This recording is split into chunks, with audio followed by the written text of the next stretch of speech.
moment that that call came in, that the test was positive, everything changed. The ball was about to go up. We've got to prevent the tip. And I knew it was very, very close. If you see the doctor doing anything, there's a problem. This was incredibly rare. To stop a game with 18,000 fans.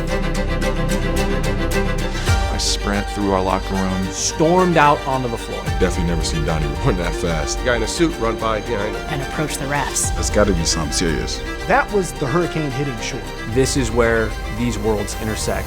Our instincts were, we just gotta buy some time.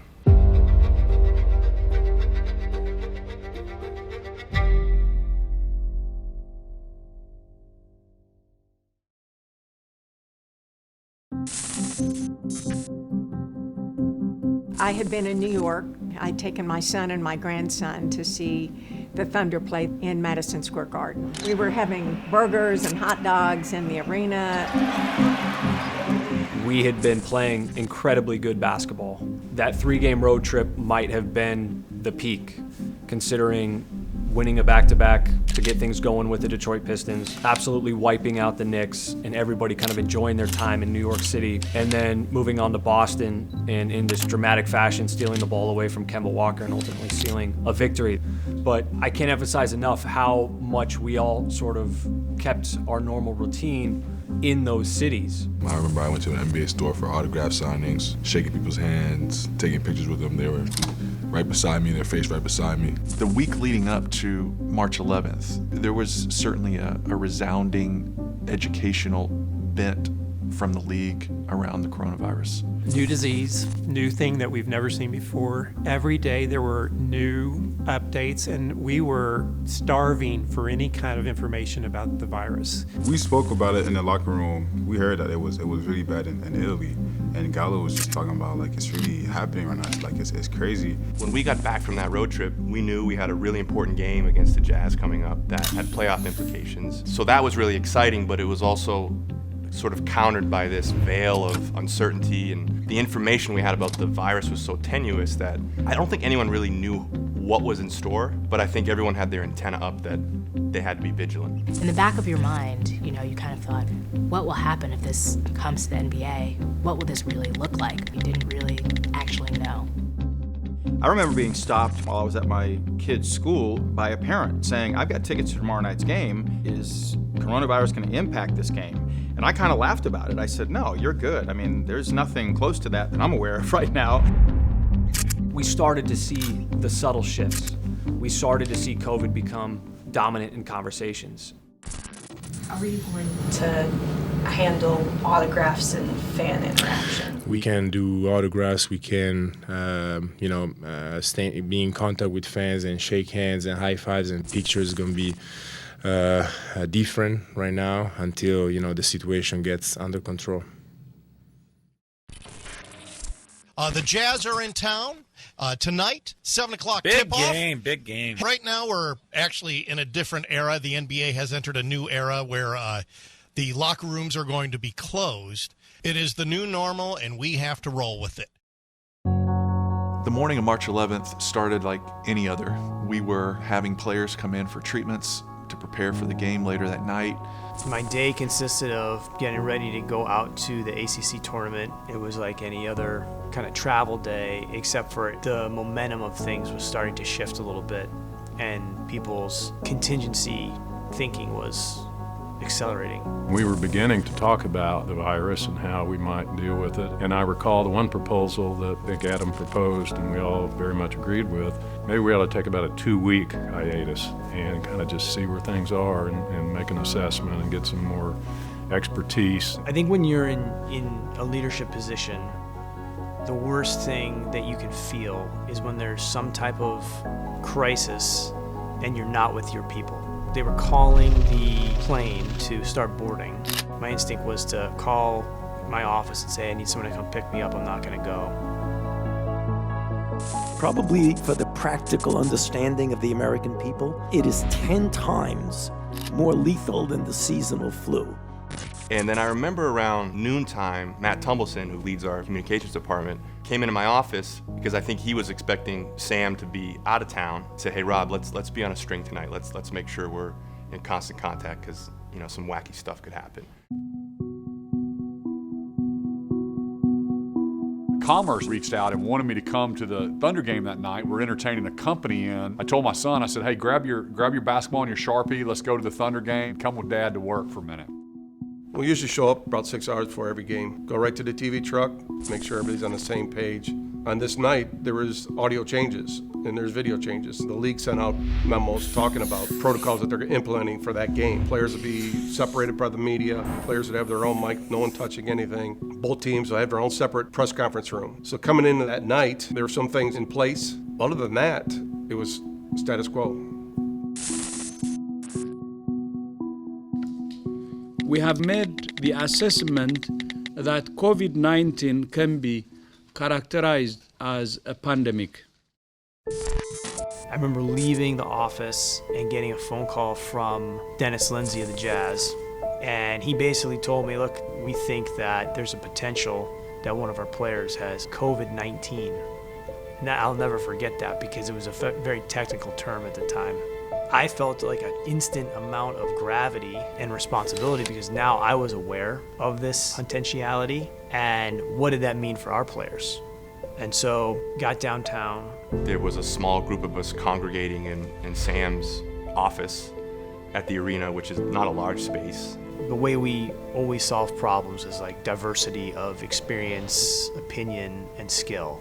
We talked through contingencies, what our obligation was to our own players, what our latitude truly was. As a lawyer, my thing is I need to think through everything that could potentially affect our players, our coaches, our staff, the fans. That's what I do. I try to think through every minute detail. Because we just didn't have a lot of specificity or detail on exactly what we were dealing with, created this sort of cloud of uncertainty. Tonight, the Thunder going to take on the Utah Jazz. These two teams stacked up in the Western Conference, 4-5. My rookie year, we played the Thunder in the playoffs. I just know one thing, the fans here are crazy and loud. They make so much noise. They're so passionate about the team. I was excited. One of the very few starts I've had in the season. Everybody was ready to play. We was just on the run. We knew that Utah Jazz was just a seed above us. We were so ready just to compete and play hard.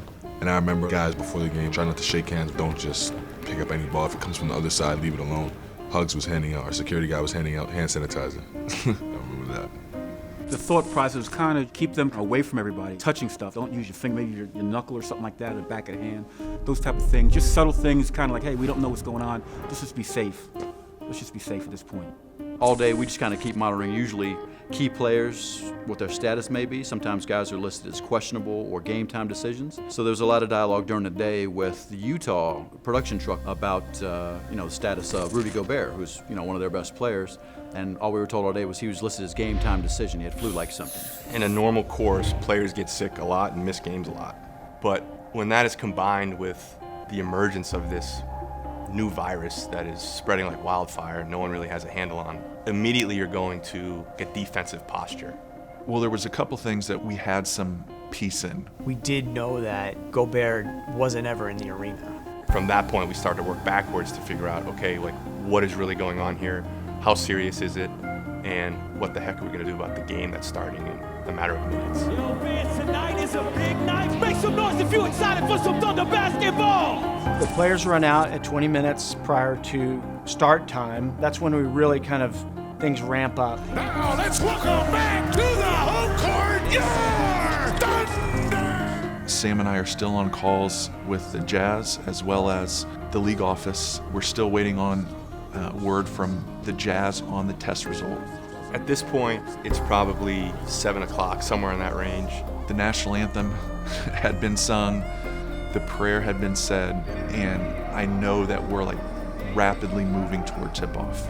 I'm totally like locked in. We did our opening on TV. I mean, just normal game routine.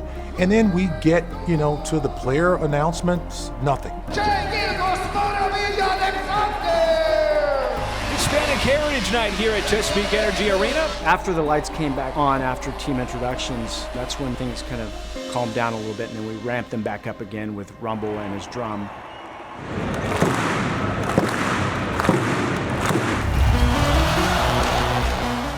And at that point, we're now minutes away from the ball going up in the air. Fans are loud as usual. Going through my pregame handshake, dapping everybody up, before I walk out to the floor, I'm just gonna go check in with Sam to see if he's heard anything else. Nothing. Literally, as I'm kind of exiting, he gets a call from Dennis Lindsay. He kind of turns a little pale. I remember Sam just doing this, which I interpreted as he's positive and we need to intervene.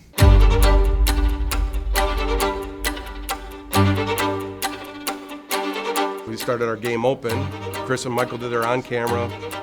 We threw the commercial break. Out of that commercial, we come out of the wide shot and we do our lineups.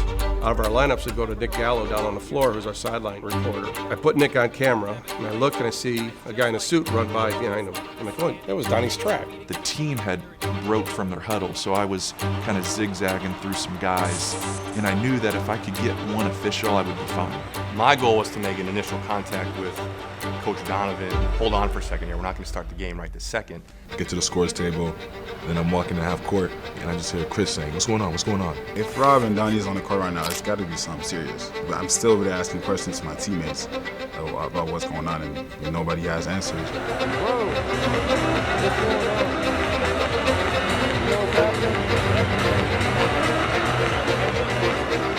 In any crisis situation, probably the greatest thing you can create for yourself, other than a solution, is time. And so we corralled the officials and we basically told them, look, we have to pause this game. Rudy Gobert has tested positive, and we need some time to understand what needs to happen next. That description probably took 10 seconds. But we were standing in that circle for a lot longer than that. And I remember looking at the officials basically saying, look, okay, now we just have to pretend like we're talking because we just got to buy some time. We're talking about 2 or 3 minutes into this little mini conference that they have. That's when I start to think, okay, this is starting to really get a little unusual. But then what happened next was the players sort of dispersed in their corners. I just saw Quinn Snyder point to the locker room, and they're taking these players off the floor. Wow. Wow. Guys, back to the locker room. Whole day to get ready, preparation, living the whole night. So we're all just like, Whoa! Players are going back to the locker room. As we have a slight delay, waiting for lead confirmation to start the game. The officials now going over to the scores table. There at the scores table, they have a headset which they talk to the replay center in Secaucus, New Jersey. Now we have the ability to listen to that. So they go over there, jump on the headset. I punch up to listen, see what they're talking about. They say, hi, hey, what's going on, blah, blah, blah. And they go, you know what? Go to the secure line. So you see the referee takes off his headset and goes to a different headset. They talk, we don't know what's going on. You just feel the buzz in this crowd. No kidding. Now we're all starting to get nervous. I was like, there's something not right. We need to know what's going on. I said, I know how we can find out. Royce Young knows everything that's happening. There's somebody sitting in Loud City, there's somebody sitting at home watching. My mindset is just eyes and ears. Like, take it all in as much as you possibly can. In some ways, you become a professional eavesdropper.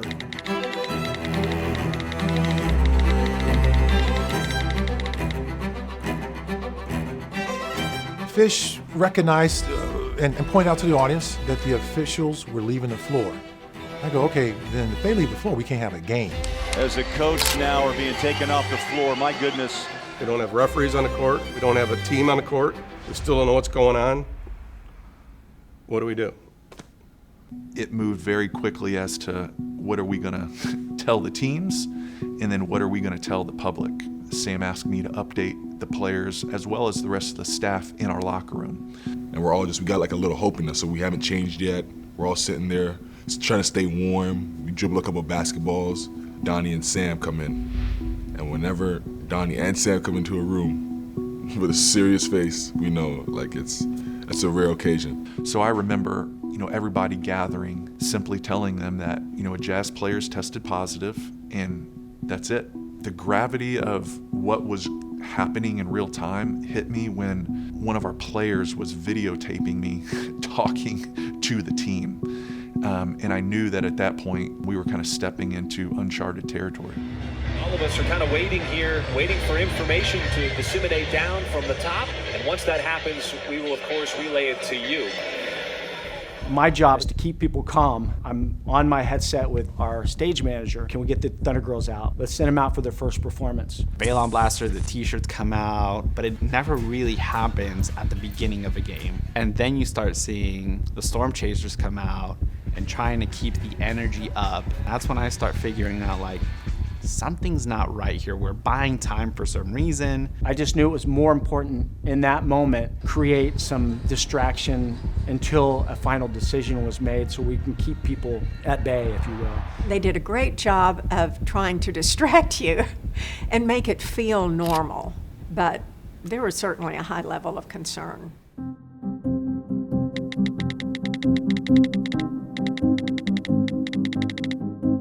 Shortly after that, Sam and Mr. Bennett were on the phone directly with Adam Silver. Rules and protocols say that a team can't just cancel a game. It has to come from the league office. Adam ultimately needs to make the call on any kind of postponement of a game. It became clear that, the right decision was to postpone the game. That shoe dropped, and then it became, how are we going to message that? How are we going to execute getting 18,000 people out of the building in a peaceful manner? We were in our back locker room hallway, Sam, Donnie, Rob, myself, with our owner and the governor, to try to think about next steps.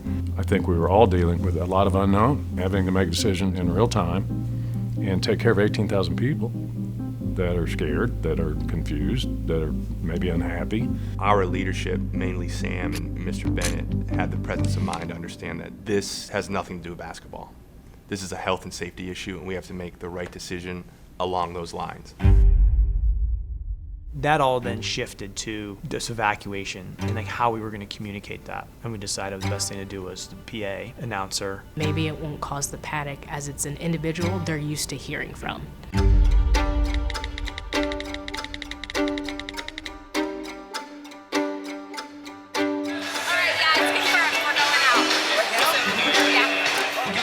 Turned the lights out, we introduced Frankie J. Put your hands together, multi-platinum recording artist, Frankie J! That was the best decision of the night. It served as a distraction.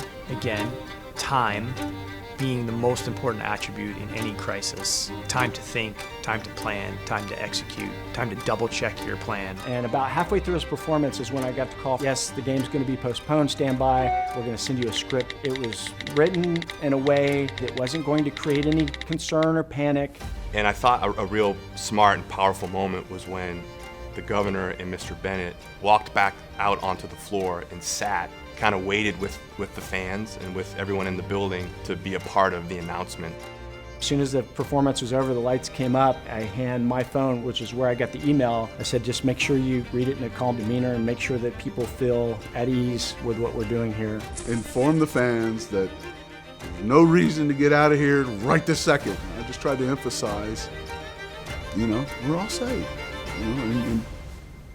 It's time to go home. And fans, due to unforeseen circumstances, the game tonight has been postponed. You are all safe. And take your time in leaving the arena tonight and do so in an orderly fashion. Thank you for coming out tonight.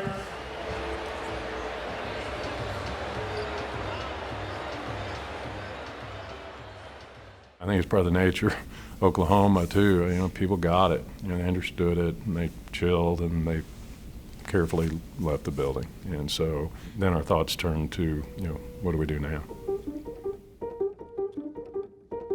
So we knew privately that it was Rudy Gobert. What we didn't know is there could be other Jazz players who would test positive. We were helping from afar secure testing to the arena to get the Jazz players tested. That was priority number one. We had a command post at OU Med that was set up because of the COVID response. I called the head physician in that command post and said, I need help. Free up some nursing staff to go down and help do the testing. It took about 3 hours to organize, and we got the testing accomplished within about an hour. So we started working on some beds from the Red Cross in the event that they had to spend the night there. I thought we were going to sleep in the locker room in the arena because I heard the message of pretty much no one would take us in the hotel. So I called David Holt and I said, hey, these guys are here. We're trying to avoid the Red Cross cot option. What do you think? My phone is just blowing up with all kinds of issues. And ultimately, one of the big things I ended up dealing with was when Sam Presti called and was concerned about where the Jazz going to sleep tonight. They'd been bringing in cots, but that was not an ideal option for them to sleep here at the arena. He was able to figure out a solution for them. Probably only in Oklahoma City could something like that happen that quickly. I can remember a lot of staff, myself included, asking like, can we leave? Can we not leave? Should I be concerned that I maybe have the virus? How much time do you need to be with somebody before you get it, right? Is it 2 minutes, 5 minutes, 20 minutes? First thing that comes to my mind, we were on opposite ends, and we're usually not. And so we crossed by their players, and me and Donovan Mitchell are fairly close. So I shook his hand just out of like not realizing the situation and forgetting. I do things before the game with Rudy, like guard him, do a lot of touching and stuff like that. So I was like, oh, I'm done for sure. The Jazz broadcasts were in the same TV truck as us. Their security came and got them. They just said, hey, we need you in the locker room now. They got up, left. Their laptops, jackets, everything still in the TV truck. So now they're quarantined with the team. Now we're thinking, there's 3 guys that potentially might have COVID that were in the truck with us. A lot of people going home that night wondering what might have just happened to them. You know, I went back as far as we could near the Jazz locker room. They wouldn't let us go all the way. There's like a double doors before you get to the actual hallway where the visiting locker room is. Our mindset was, if the Jazz are leaving this building, they're gonna walk out of here right behind us, and it's gonna make for a great TV shot. Media's gonna be all over the place, and we can't go out our normal exit through our loading dock area. There's other areas within the building that if we have to extradite people out and get them out, we can do that. They had us walking through here, and we had the security just guiding us just towards the garage door to go to our cars. That was the first time and the last time I went out that way, and I honestly don't even remember how we got up. I know we went through like the back way out the arena. We were there for quite a while in that spot. It was becoming more and more apparent, yeah, players aren't gonna come walking by us here at this point.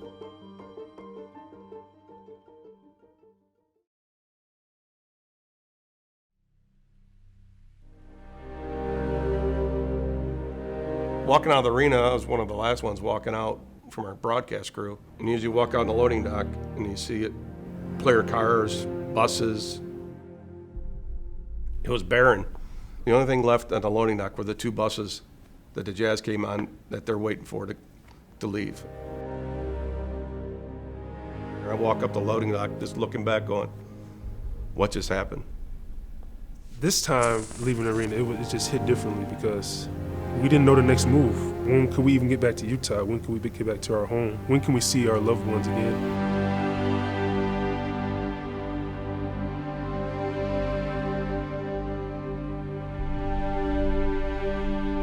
I do think it was really clear that evening that we weren't going to be playing basketball for a while. The following day, the 12th, everyone woke up and was like, what are we doing today? Like, what do you do after a pandemic rears its head in your hometown as the first situation?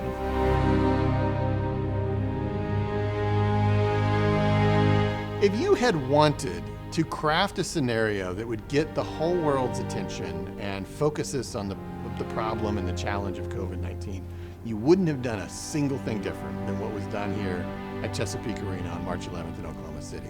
Because say Rudy Gobert had tested positive at 6 p.m., the game wouldn't have been stopped at the moment of tip-off. It might have been canceled an hour earlier, or maybe they would have had time to make a different decision. I don't know. But whatever the case, it wouldn't have happened on live television right when you were expecting a basketball game to start. The fact that that test came down when it did and in the scenario it did affected 18,000 people in a way that it wouldn't have at 6 o'clock or 8 o'clock. And by affecting 18,000 people and canceling an NBA game, it got the attention of everybody in the United States, if not the world. It was about 3 days after, and the Wall Street Journal did a story, "The world's closed," basically was the message. I think it was the front page, the second section above the fold, big picture. And there was a picture of the Coliseum in Rome, and there was a picture of an empty Chesapeake Energy Arena. And I thought, this is a global pandemic.